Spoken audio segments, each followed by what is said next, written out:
tell me when I can start, then we will start. Yes, sir. Good afternoon, everyone. Today is our day 2 session of National Seminar that was organized by Department of Multimedia, St. Aloysius College, Elthuru, Thrissur, Kerala. It's my privilege to welcome the former photo editor of Hindu, Desikan Krishnan, sir. If you just go to the Facebook, we can follow him and you can go through the works he has done and what a 40 years of abundance of experience and knowledge that he have. So, but almost from the bottom of my heart, I welcome you, sir. It's your Thank space. You. Thank you. Good afternoon, everybody. And yesterday, I think you had Dr. Desikan Krishnan talking to you about what photojournalism is and the qualities of a photojournalist. I've had the, I would say, advantage or privilege of having connection with the past and the present and the mid, because I have a collection of glass negatives which were shot between 1880 and 1920. There were about 1,500 glass negatives which I bought, and I'm making prints from it. These are the wet colored in plates and the dry plates. Let me not take you too much of history because it's not the scope of this class. Then I have used the medium format camera. I've also interacted with people who have used the medium format. I've used the large format, the medium format. Then I've used the 35mm, and I've also used the digital camera, including the latest mobile phone. So, to a certain extent, I would say I have some connect right from the time photography was invented till date. What I'm going to talk about this class is, see, as a photojournalist, as a journalist, the key is to reach your pictures to your office the shortest possible time. Because, as you know, news is worth only 24 hours or even less than that. Beyond that, it's not news anymore. So, wherever you are, whichever condition you are, it's very essential to send either your photograph or your written material, whatever, to the head office so that it could be printed in the next day's paper. I'm going to talk about that. Then I'm going to deal a little bit about the equipment used those days to now. But more about transmission, more about my own experiences. Now, I'm going to be sharing my screen most of the time. Okay, to start with, let us say, who was probably the first photojournalist? I would say that the first photojournalist ever was, let me share the screen so you will see him. Sorry, I'm looking for that. 1 second.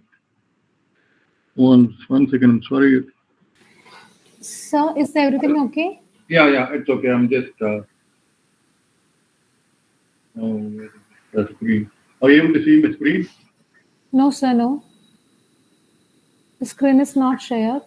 Sir, it's below the screen. Yes. The fourth one after the microphone. Able to see the screen now? Yes, sir. What do you see on the screen now? Just the screen of using Google Meet. Oh. How do I... Sir, just minimize the screen and go to the location where you put the presentation, sir. Yeah, okay. Now? Fine, sir, fine. Okay.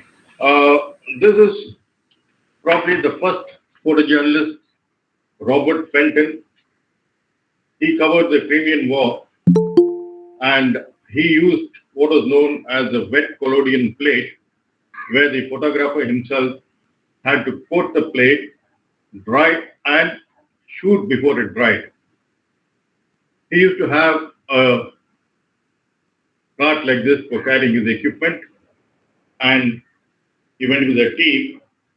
And his photograph he used to ship his photograph back to London, and it was published about 2 months after it was shot. But then those were the first pictures ever to appear, and so people were really looking forward to his pictures.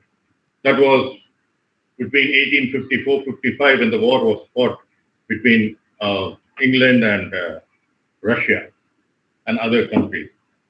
So that he probably was the first photojournalist. Then we straight away move on to the 4x5 camera. These cameras took film which were 4 inches by 5 inches. So these were used by photojournalists all over the world, and here you had to use what was known as sheet film. So each holder like this, could take 2 sheets of film. So people used to load about 5 or 4 or 5 or 6 such holders, so that they can shoot about 10 frames, depending on this. Even if you're covering a cricket match, you can't take 25, 30 folders. So you used to take just about 10. So throughout the day in a cricket match, you'd probably shoot about 20 sheets of or 20 frames of the match. This was the negative. From that, you got to develop, you get a negative like this, which used to be printed to make a positive. In the negative, you see whatever is black will be white, and whatever is white will be black. So if it is put under an enlarger, more light will go to the white area, which will turn black again. Okay, that's again a different thing which we'll have another session if it's possible on how printing is done. So this is how the negative used to look. 10 sheets of this used to be in a box, and these were the early photographers using those cameras. You can look at the camera, 4x5 cameras. This was our own Hindus photographer, K. Narayanachari, who covered cricket matches. There were no stadiums, there were no special places for photographers. So he used to make a makeshift this thing, sometimes even up a tree, and shoot his pictures using this camera. So Chari was one of the pioneers in cricket photography in India. Yeah. With big cameras sitting throughout the day, he would probably expose 20 sheets or 20 exposures of film. Then we had what was known, the 4x5 came under the large format. Then you have what was known as a medium format. Rolleiflex was the most popular camera, which took in what they would call as a 120 mm film. We used to get about 12 exposures in a roll of film.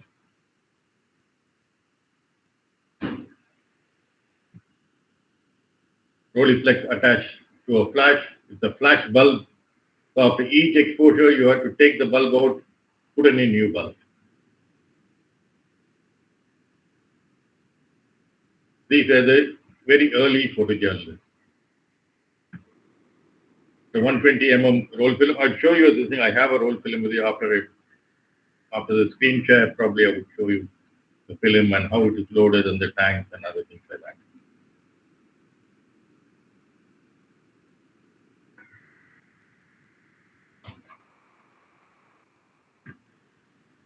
Then came, after the 120 mm, 35 mm camera. Leica was the first. That's how photojournalism caught on, photography caught on. At every stage of development, the equipment, the cameras became smaller and smaller. First, it was a huge sheet film, the mammoth, the huge cameras, which took huge film, which had to be carried by a team of people. And then you had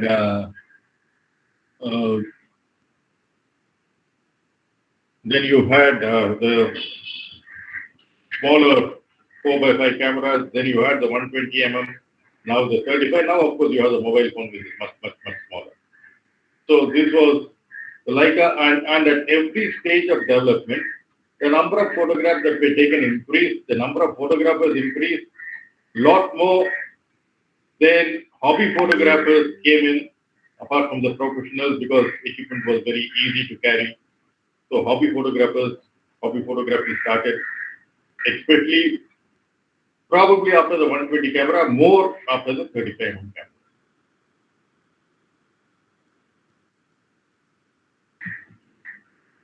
This is the 120 mm roll and the 35 mm roll. A 35 mm roll had about 36 exposures. The length of the roll was around 5.5 feet. Each frame was 36 mm by 24 mm. So 36 exposures. The roll, I'll show you the roll. I'll show you the extent of the roll. And it used to be wound into this. And that's 120 mm and the 35 mm. Now we come into photo transmission. How were photographs transmitted? The metropolitan cities, Bombay, Delhi, Calcutta, Chennai, probably even Bangalore, had the OCS, Overseas Communication Service, where you go to the post office and give them your print, and they would transmit it to the post office. Supposing I'm from Madras, so I'm going to Calcutta for a match. So I would go give the address of my office, some code numbers, and they would transmit it to Chennai. From Chennai office, they would go to the post office over here, collect the print, and come to the office. First, it was the radio photo. This was the receiving center of the radio photo station. A radio photo, which were transmitted through radio waves. We got a fuzzy image. We got a very fuzzy image. And then came the wire photo, which was transmitted through telephone line, which was slightly better than the radio photo. But what happened was, so for instance, if I'm covering a cricket match, I used to shoot from the beginning of day late till lunchtime, then pack up, either go to my hotel room where I would have my enlarger and other setup, a dark room ready. We used to have dark room, make the toilet dark so that we could print, develop and all that there. Or go to the studio if it is available, develop your film, make a print, write the caption, take it. If you are an office attender, fine. Otherwise, you have to take it to the head post office, give it there, and come back to the stadium. So this photograph which you give to the post office by, let us say, 2 o'clock, 2:30, because 12 o'clock, 12:30, then you come back to 1.5 hours, you develop print and all that, you do it fast, go there.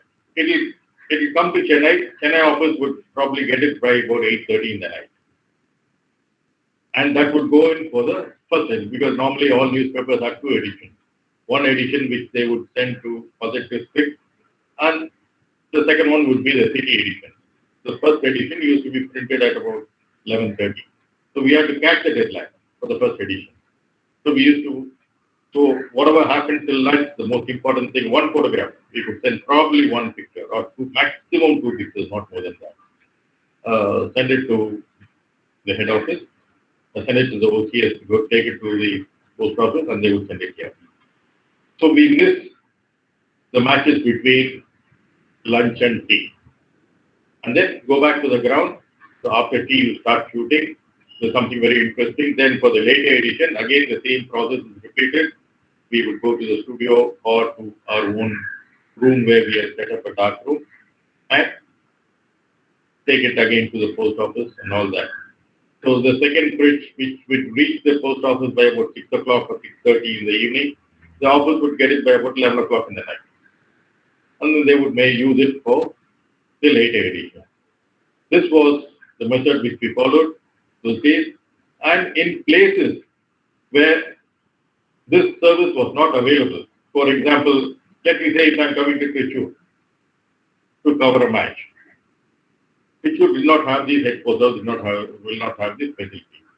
So I would have to send it by the night train, pack it up, develop the film. I may not print it, I will develop the film so that take the night train or put it by the night train so that it reaches Madras the next day afternoon. And my office would go and collect it, go to the railway station. So something, you could go to the railway station.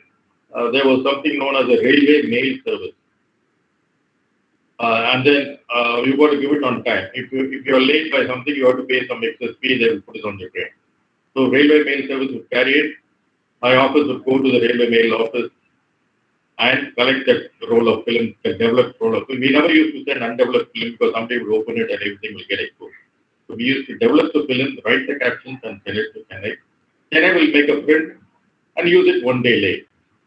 So that could be in other places where there were no such facilities. The photograph used to appear not the next day, but one day later. So those were in Cuttack and other places where I covered these matches. So at the end of the day's play, we used to develop write the captions and take it to the railway station, send it by the railway mail service. Or if there is a flight, go to the airport. If it's connected that side, go to the airport, leave it there. And the same process.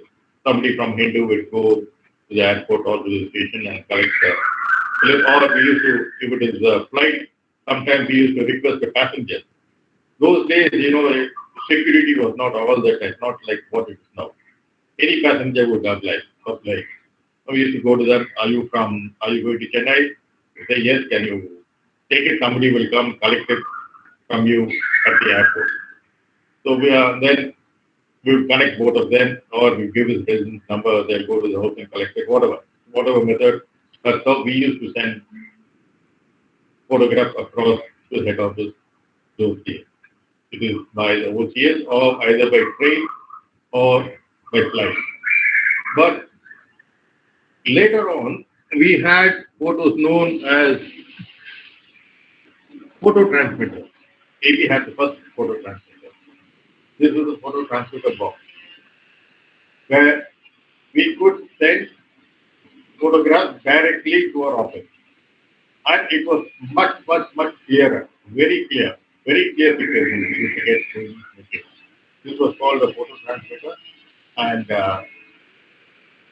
we used to carry this along with the equipment became more. We had to carry this. This is what we used to weigh about 8 to 10 kg. And then we had to carry a enlarger.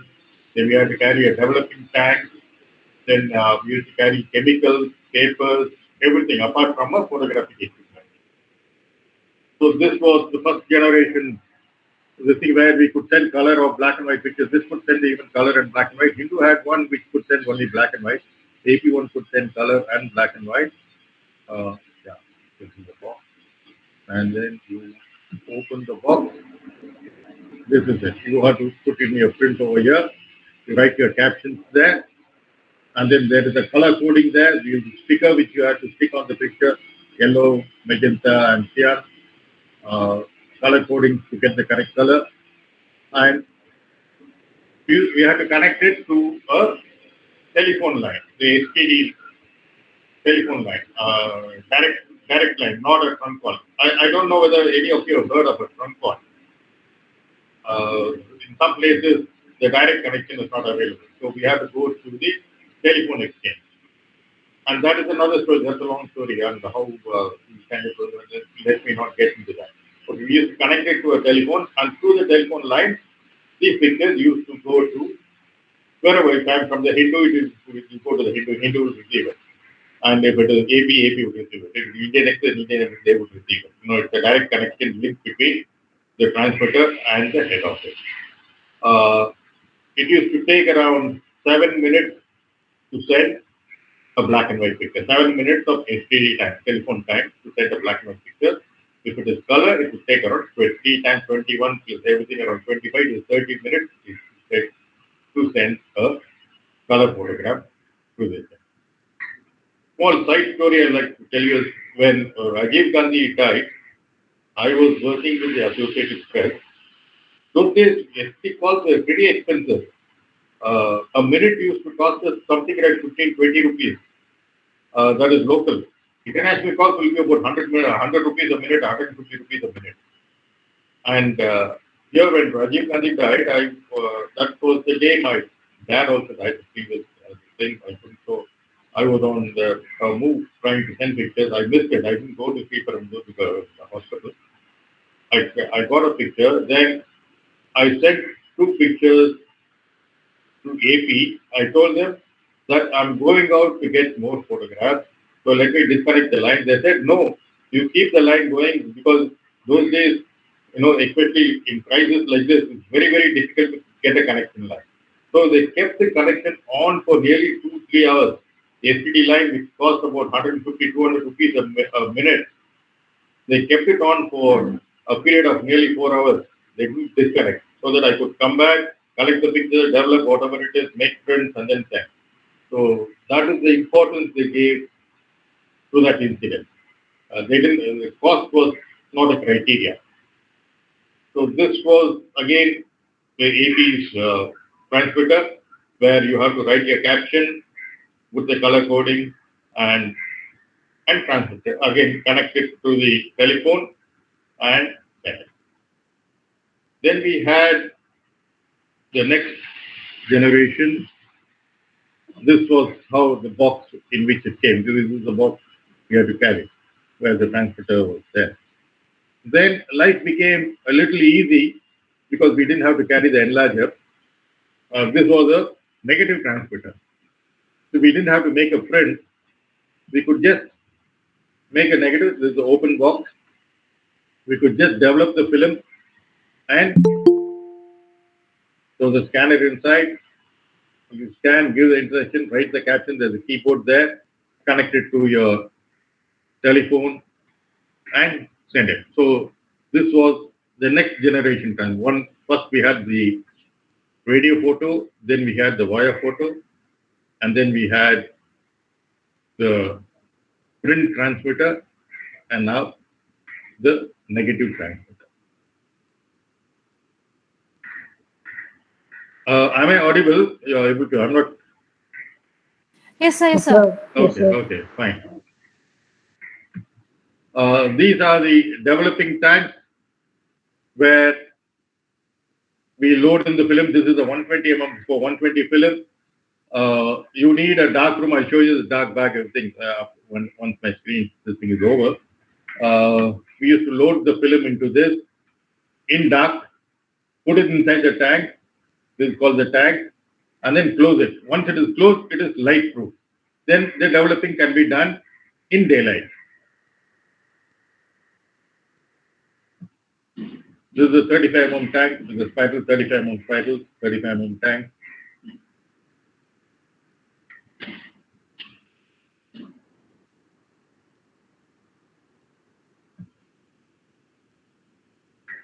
Plastic tank. We have the stainless steel tanks and the plastic tank.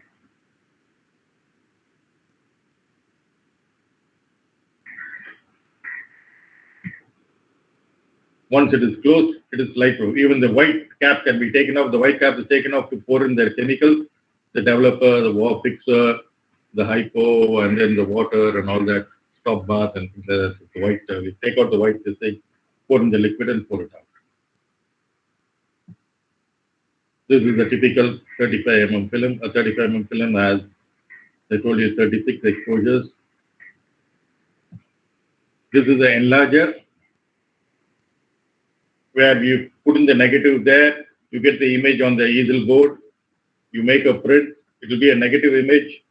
As I showed you the negative image earlier when I was showing the 4x5, then it is turned into a positive image. There's a developer again here, where you put in the exposed paper into the developer. You can see the image coming out slowly. It will be faint. First, it will be very pale, then it will pick up strength. It's amazing to see, it's fascinating to see the image slowly emerging from a white sheet of paper. Once it is printed, once you expose the negative onto it, and then you have the fixer. You fix it, make it permanent, and then you wash it, and then it's done.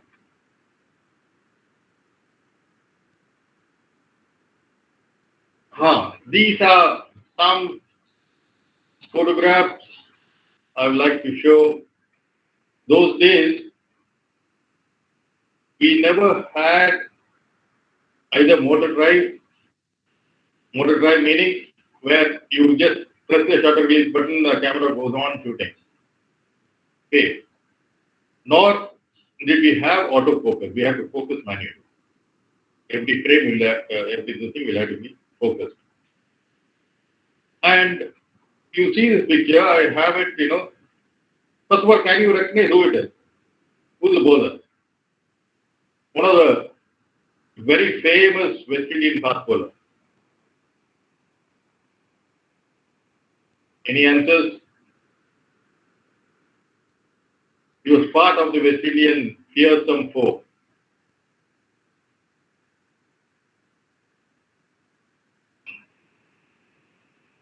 Are you all muted?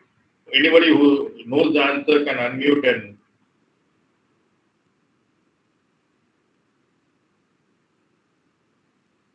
no idea? Yeah?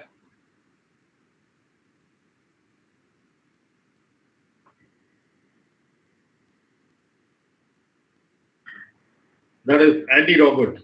Has anybody heard of Andy Roberts?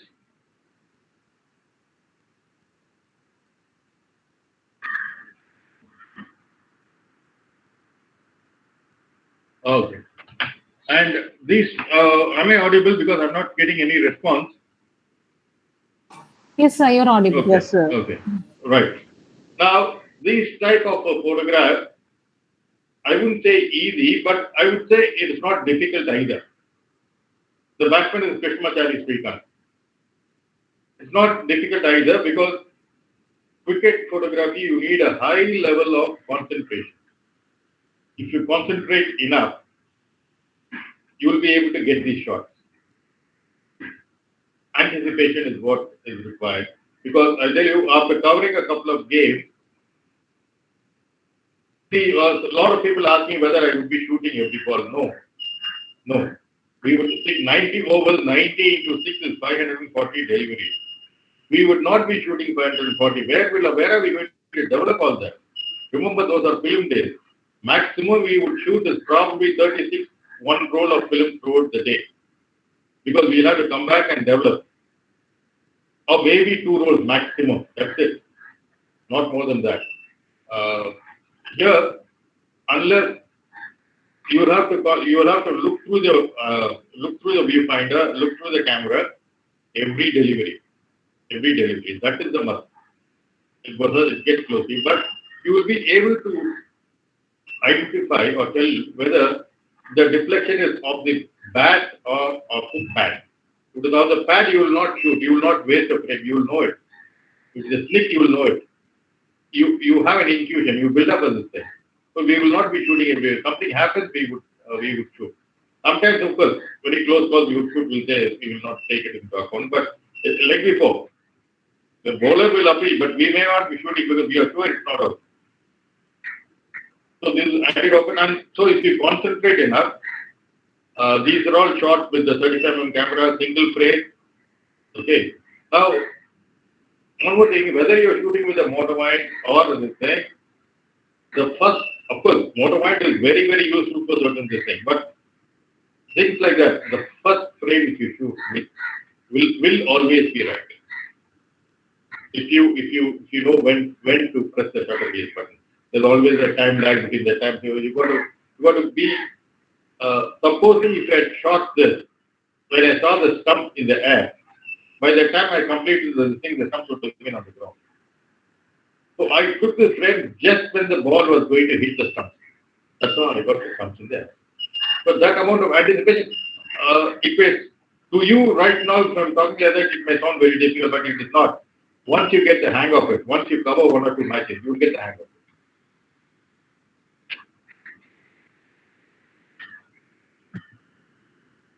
Anticipation again, single frame. I knew because this transmitter, I knew because looking at his body language. These are the things which, as a sports photographer, as a photojournalist or a sports, whenever you're covering sports, you got to learn to study these things. First of all, you got to know the game. Unless you know the game, you will not be able to cover. Unless you know, for cricket example, like before wicket, somebody can get out. Unless you know it, you will not be shooting it. Run out, all that, basic things at least you have to know. You need not know very deep like how a writer should know, but as a photographer, you got to know the game of any game which you're covering. You're covering shuttle badminton, you know what are the number of points. So all this you should know. So this guy was about to win, and studying his body language, I knew he would do something after he won. So again, I told you, manual focus cameras. I kept focusing on him. I kept focusing on him. And when he won, he did this, and I got it right in the center of it. So that is, again, anticipation, studying a body language, studying the situation, and reacting to it.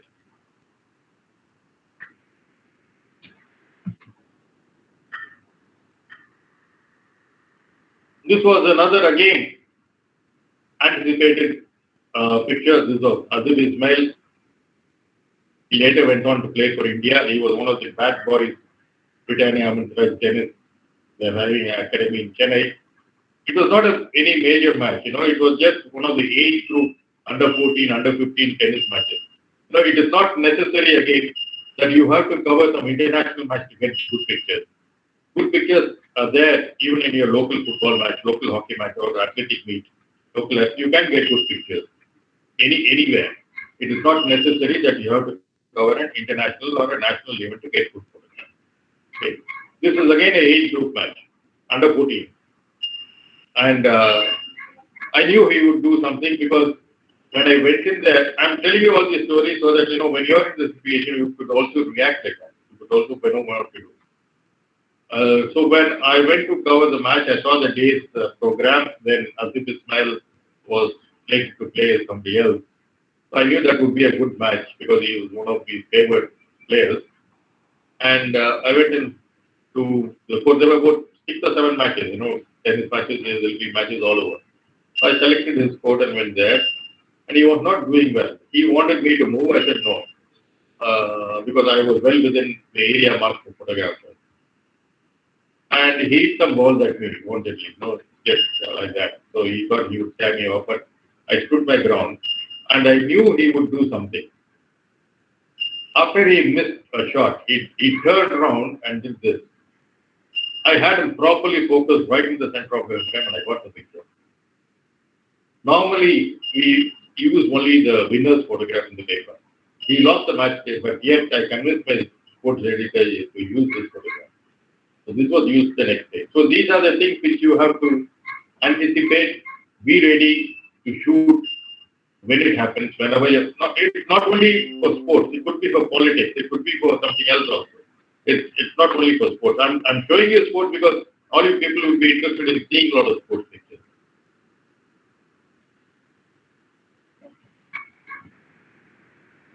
Alan Border getting run out,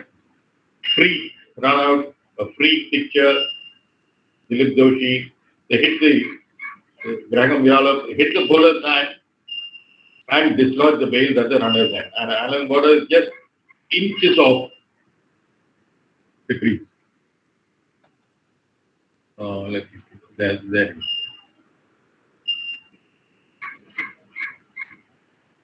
He's a crease. And he's just off it. Again, single frame, manual focus cameras. It was possible. It is possible even now.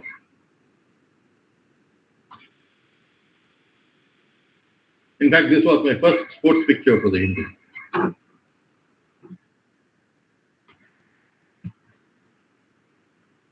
Frustration trying to blow the shuttle off.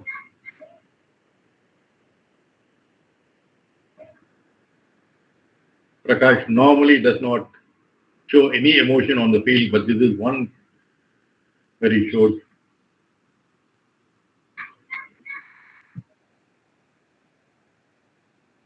Brahmanand, the goalkeeper, saving off a goal.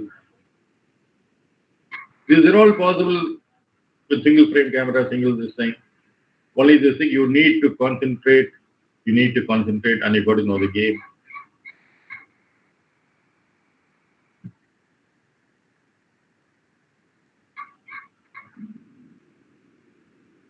Another very, very interesting. I wanted to unmute. Can you recognize the two players, those people in the screen? As a journalist, you should be able to recognize any sportsman, any actors, any politicians, any VIPs, because you may see them wherever, and unusual, places you don't expect. If you see them, you got to shoot. That itself becomes news. So as a photojournalist, you got to have an idea of all sportsmen, of all this thing, so that you will be able to react to whatever situation you are in. It's not only sports, but it's also your entertainment field, your politics, all the VIPs. Actually, you should have an idea who it is. Can you tell me who these two people are?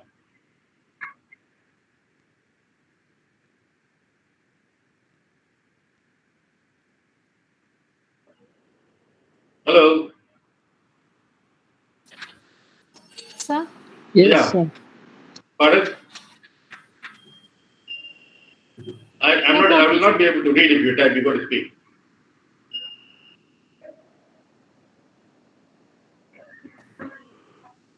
Any guesses? No, sir. No idea. No idea.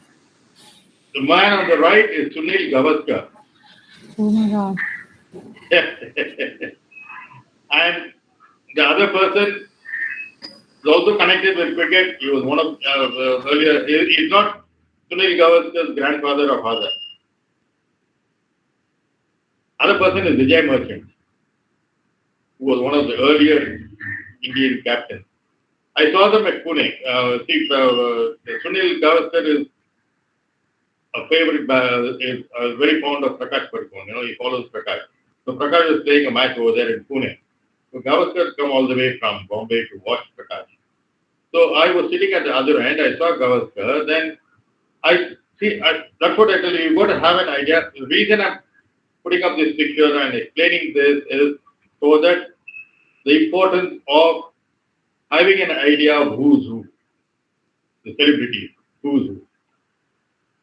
I saw him. I could recognize Vijay Merchant. I saw Gavaskar once. I said that's a good picture. Vijay Merchant and Sunil Gavaskar. Vijay Merchant was one of the second Indian earliest cricket captains, also an opening batsman. And so during the break, I just went because I knew if I go there now, all the other photographers would follow me. And I was a group of over 15 photographers covering the match. I thought I will go quietly during the break, and so I wanted an exclusive picture. But what happened was during the break, I quietly went in there. As there was no light, I had to use a flash. Soon as the other people saw me there using a flash, all of them came running. Then they started clicking. And one fellow was asking, hey, oh, Buddha kaun hai? That means who's the old man? One fellow said he's his father. One fellow said he's his grandfather. I should have kept quiet, but my other instinct told me that no, I should be cheating on my people. I told him that is Vijay Merchant was the earliest captain. So you should have an idea where you all, as you are practicing to be journalists, again, and not necessarily a photojournalist, but even a journalist, if you're there at the airport, some VIP comes, you should be able to know who he is. So that if you get an opportunity, you can go talk to him or her and get a soundbite. So it is very, very important for you to recognize not only present celebrities, but the past celebrities also.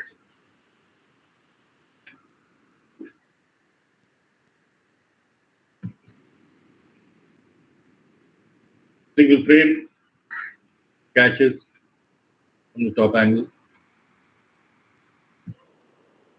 Again, manual focus. I'm not saying that manual focus and single frame cameras are much better than modern, no way. But you can, they were getting good pictures even with that. Because as technology advances, you also have to move forward. You've got to keep pace with it.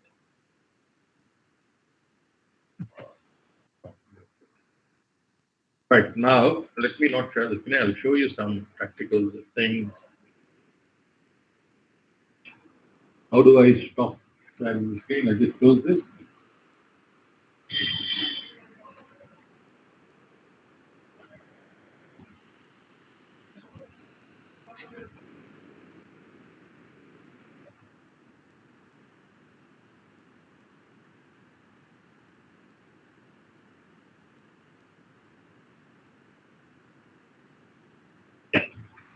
Right. Now, be able to see me? No.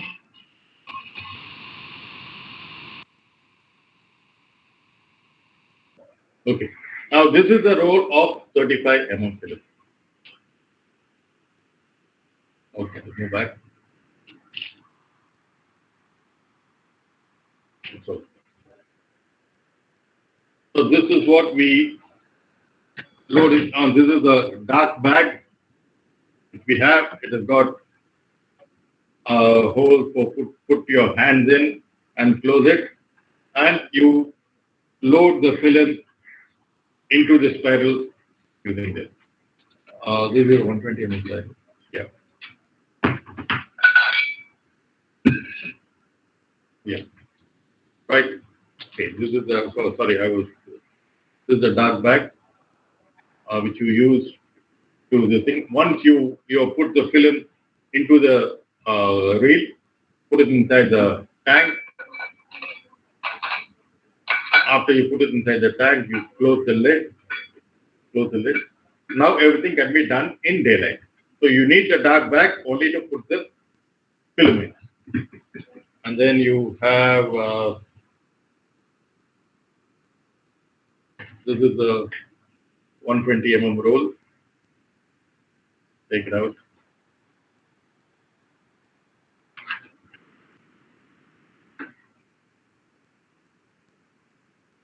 You take out the band and then you get the film roll. You have bigger tanks which can take up to 8 rolls of 35 mm film or 4 rolls of 120 mm film can be at a time you can process. These are the stainless steel tanks. Then you have the Patterson, you have the plastic tank. These are the 35. I got it. Okay. These are the 35 mm paddles. You can do 1, 2, 3, 4, 5 rolls at a time in this tank. 5 rolls of 35 mm.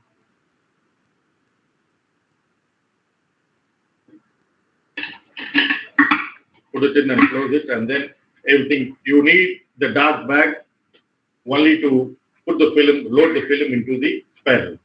After that, everything can be done in daylight. Yeah, we are almost done. 350. Yeah. Any questions? Any mistake?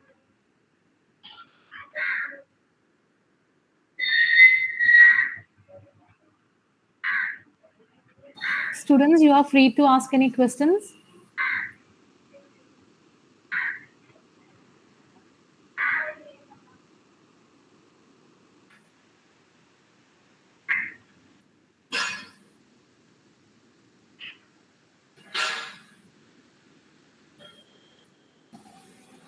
Sir, can you say a few words with the journey of Hindu? Pardon? Can you say a few words about your journey in Hindu? How was the experience in Hindu working with? Okay. Now, I joined Hindu in 1978. Now, most people say that their school life was the best part of their life or the college life was the best part of their life. But I would say my first innings in the Hindu from 78 to 90.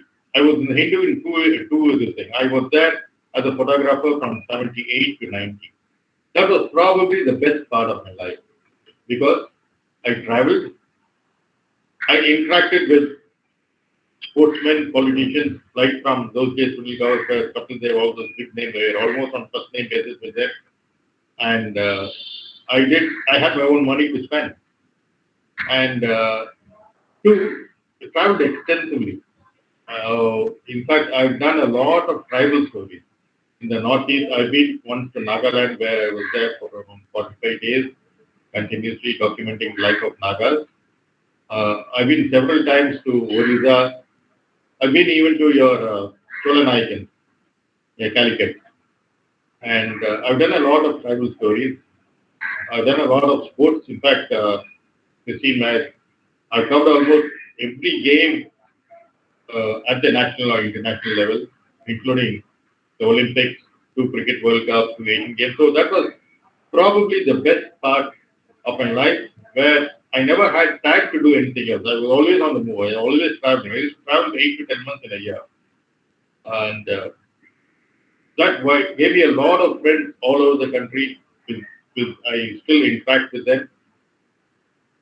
And the later part, when I rejoined them again in 2005, almost 2005, December 2006, I joined them as the photo editor, which was a different experience altogether, where I had to manage. We had nearly about 150 staffers and stringers together. We had about 150 people all over the country. And it was almost, although I used to go to office only by about 1 o'clock in the afternoon and stay there till around 10, my job used to start almost round the clock because somebody will call you at 6:30 in the night or 12:30, 1 o'clock in the night. There's something happening there, whether you should go and cover it, things like that. Then again, 2-3 news meetings every day. I had to get the pictures ready. I used to receive nearly 5,000 pictures every day, which from a staffer would be around 1,500 staffers and stringers. Rest is from the agencies like AP, Reuters, PTI, AFP. All these people also used to send the pictures. So I used to go through almost 5,000 pictures on every day. And during Olympics and special occasions like this, it used to increase by another 2,000 or 3,000 pictures. So I had to shortlist from that to what would go for page 1, what would go to the city pages, what would go to the sports page. So that was altogether a different experience, coordinating with all the photographers, coordinating with chiefs of bureau everywhere, all over the country, and also the agencies. With that, I also took a keen interest in setting up the archive.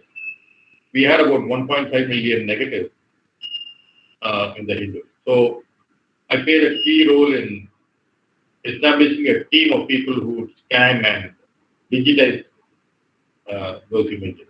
But I would still rate although in terms of salary got, in terms of position, in terms of comfort and other things, my second innings was much better. But in terms of actual excitement, the first inning as a photographer definitely gave me a lot more challenges, a lot more fun, a lot more interest than my second innings as the photo editor.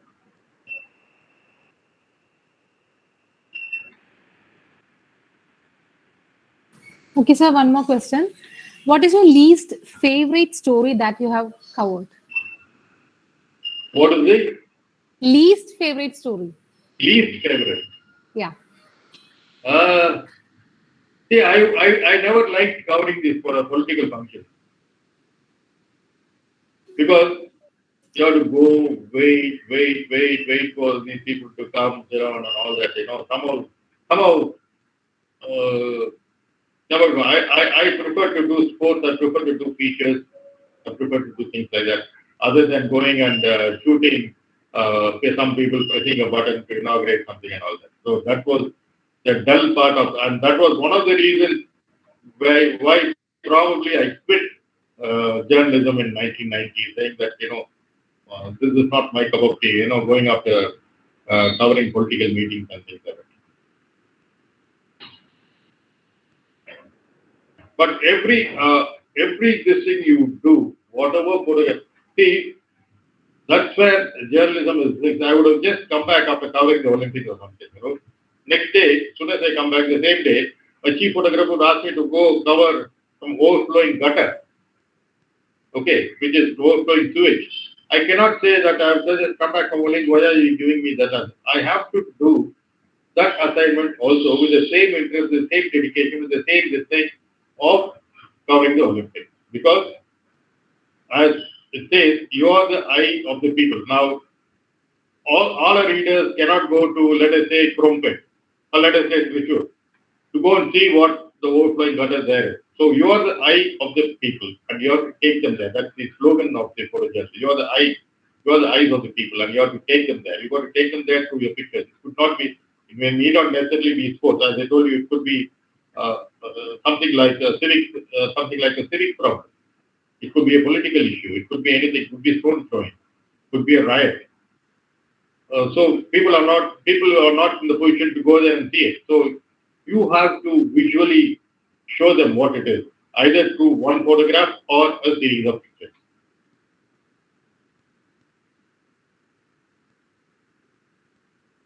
Sir, 1 minute. One student just texts the questions. Yeah, Let me read for him. He yeah. has some technical issues. His question is, how do I approach to the newspapers or the organization to get my breakthrough in the field of photojournalism? How do I? How do I approach to the newspapers or the So organization? one is now as far as the print journalism goes, this thing is scope is sort of declining, but it's declining faster in the English newspapers than in the regional papers. Especially in Kerala, you still have a lot of scope here. Malayalam Manorama, Mathrubhumi, and other papers are all doing extremely well even now. And now, see, earlier days it was difficult because physically you have to go and give them a print. I know you have to go to the studio, make a print, but now it's just transferred. You just keep sending pictures to them. You just so once if your pictures are good, your pictures are good, and over they keep seeing your name, they keep seeing photographs of you, they will accept it. Don't send some pictures of some live event. Don't send pictures of sceneries and things like that. That nobody is interested. They will not even see it. Of some flower or scenery of which you think it's extremely good. No. Accidents, fire, spot news, features. You can definitely do some features and send it to them. You're not losing anything. And if it clicks, fine. Because newspapers have a lot of space in their online editions now. They may not have space in the newsprint because even Hindu used to print 24 sheets before, now it's printing only 14. They may not have much space in the print edition, but they definitely have a lot of space in the online edition. Okay, sir. One more question from Hamna. When you see a photograph, what are the first few factors that you look for in a shot being an expert in the field? One of the first, see, when like for example, when I say I'm looking at 5,000 pictures a day, I don't look at each and every picture closely. When I'm scanning it, there should be some element which wants me to have a second look at the photograph. Some interesting element. Of course, technically it should be okay in terms of focus, in terms of lighting, everything should be okay. But there should be an element which wants me meaning anybody else, to take a second look at the photograph. It should interest them. So your composition should be right, your thing should be right. If everything is okay, definitely. There's an element of surprise element which is there, which would want people to have a second look at the picture. And this can't be classified, saying that it should have this, it should have this. No. It's sort of very vague. There should be some element of interest in that which make you to have a second. That's how we select pictures also. There should be some element. For example, when I was working for the Associated Press, I used to send pictures. Now, it has got to interest the person sitting at the desk. Okay. If it does not interest him, he will not put it up. And if he doesn't put it up, I don't get paid. So either my picture should be interesting, my caption also should be interesting. Okay, my caption should have all the 4Ws, should connect, it should be an interesting caption. So when the person sitting in London, it should interest him for him to put it up on the wire. So the element of this thing, something about the photograph should be there, and of course it should be explained in the caption. Now, they say a photograph is worth 1,000 words, but without a news photograph, without the connection of caption, a photograph of a flower or a sunrise or a sunset or an animal, a deer in the park would be worth 1,000 words or more. But then, news pictures, unless it has the caption, worth nothing. So you got to learn to write interesting captions also. Along with the photograph, you got to learn to write interesting captions. Then an interesting caption along with the interesting picture definitely is going to arrest the attention of the person who is taking it, person who is responsible for selecting it, person who is responsible for printing it or putting it on the news. Okay, sir. One more question from Johnson. Sir, who is your favorite photojournalist from today's generation, from India? I would know much about today's generation. Yeah, I would rate my own Hindu K.R. Deepak as the best. Amazing pictures. Go to the Facebook, look for K.R. Deepak. K.R. Deepak. He is from Vizag. Wonderful cricket pictures, wonderful tribal pictures, beach pictures, regular news pictures, regular features, regular close-ups. Look for K.R. He, according to me, is the best photojournalist in India today. The earlier generation, I would certainly rate Raghurai. Okay, sir. Is there any questions remaining? Otherwise, we can end the session.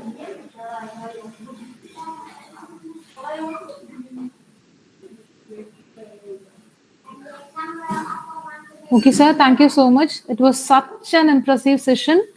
I could note that 47 students, including the faculties, are completely entered in the session and very keenly observing the presentations and your You're words. not audible. So, is it clear now?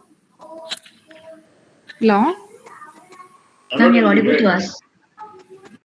Oh my God. I think some error with sir. Okay.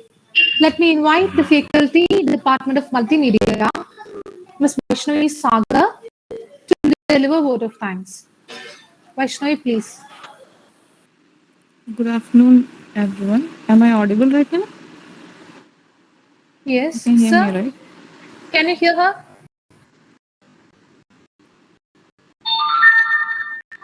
Sir, can you hear? No, I'm not able to hear anything. Is there any problem with your connectivity? Can you just mute and unmute?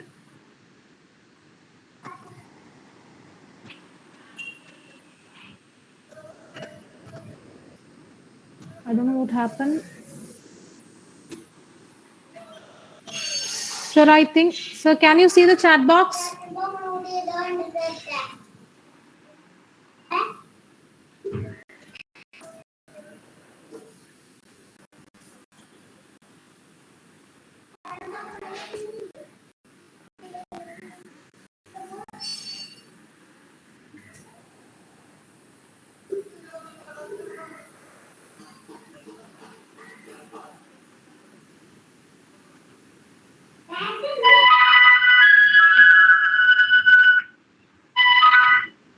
Yeah, hello. No, I think it's okay here. No.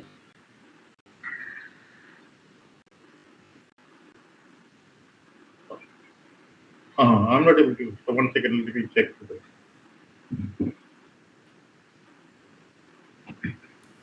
Please Hello? wait 1 minute. Yeah, I can hear you. Yeah, I can hear now. Yeah, Okay, sir. Okay. Vaishnavi, continue. yeah, hello. Yeah. Good afternoon, one and all. First and foremost, thank you, sir, for giving us such an insightful session into the challenges of photojournalism. The thought of not using autofocus was kind of horrifying for me because using manual focus in those times that also inside the cricket stadium was eye opener for me actually. So thank you, sir, for being such a resourceful person over here. And I would like to thank our principal, Dr. Chako Jose, and our manager, Father Thomas Chakramakil, and our director, Dr. Pius TK, for always being the constant support for us.